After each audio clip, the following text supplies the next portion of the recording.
do the second in-person visit, and then he is found in the Jacksonville Jaguars building doing a second in-person visit. So I think the Tampa Bay Buccaneers team thinks that was shady business out of Liam Cohen. You lied to us. You lied to us.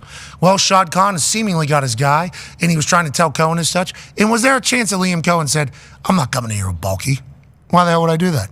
You fire Bulky, maybe I'll reconsider. Yep. And then Shad Khan says, you got it. I'll do that. And then Liam Cohen now has to reconsider his entire situation. It is such a good reality show down there. Are they better now than they were a week and a half, 2 weeks ago? Is the only question for the Jacksonville Jaguars. I mean, I guess, they have a head coach now, but I think you're putting a lot of, faith in him because he's going to be instrumental in picking the GM, right? And you got a first-time head coach he only has 5 years of NFL coaching experience. He's been with McVay, and what he did turning around, the numbers of where Tampa Bay was last year compared to this year is obviously, very impressive. But I mean, that's for a franchise who hasn't won in a long time and have been a shit show. I think there was a stat that said Shad Khan can win 86 games in a row and he'd still be under 500. So that's putting a lot on a guy's plate who's never done anything before. I think it was 83. Please have some respect. Not 86. There's some breaking news out of the AFC South now. Liam Cohen.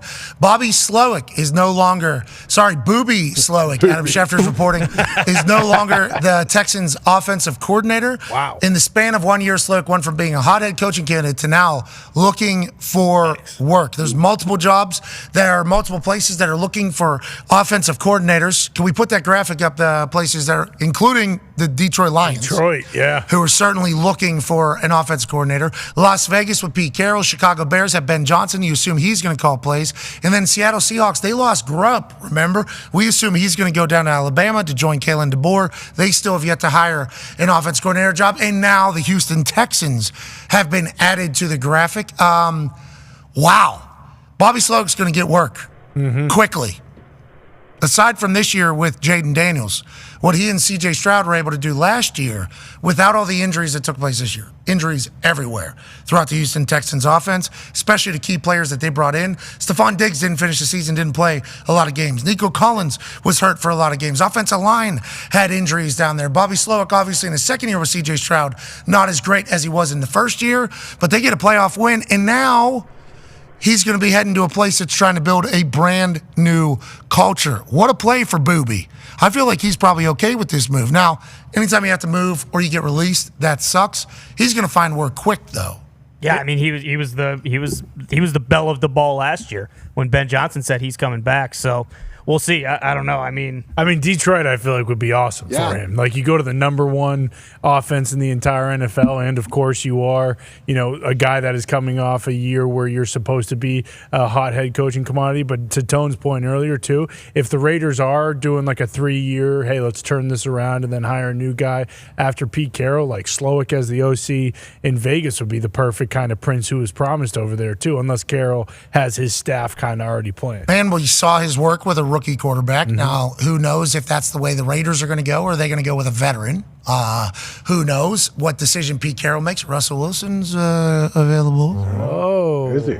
You think they'd like to be reunited? Yeah. I don't know, Age. Both sides? You think both sides are okay with that? Yeah. Russell Wilson sang his praises the other day. He said, I've played for two great coaches, Mike Tomlin and Pete Carroll. Yeah.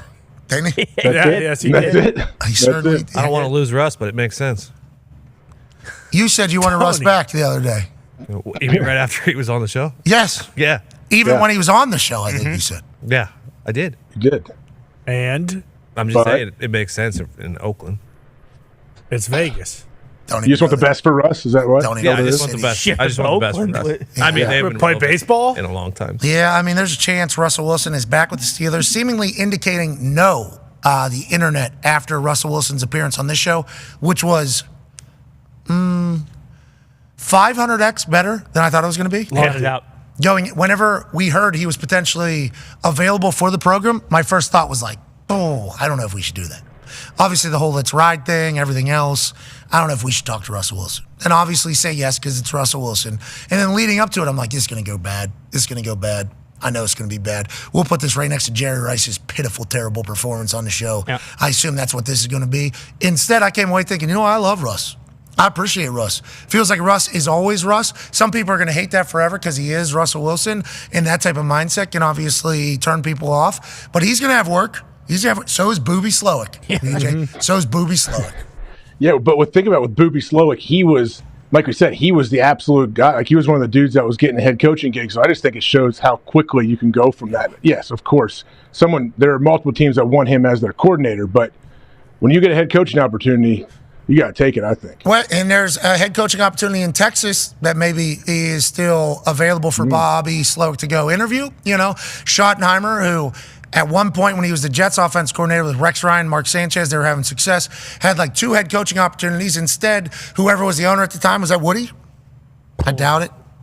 I don't think so. Sure. Whoever was the owner at the time gave him a raise, right, to remove his name from the conversations. He took that. Now, 15 years later, he's getting an interview again. I watched First Take's reaction to Schottenheimer potentially getting the head coaching job, and they're all just like, why? This is shit. This guy sucks. This guy is Really?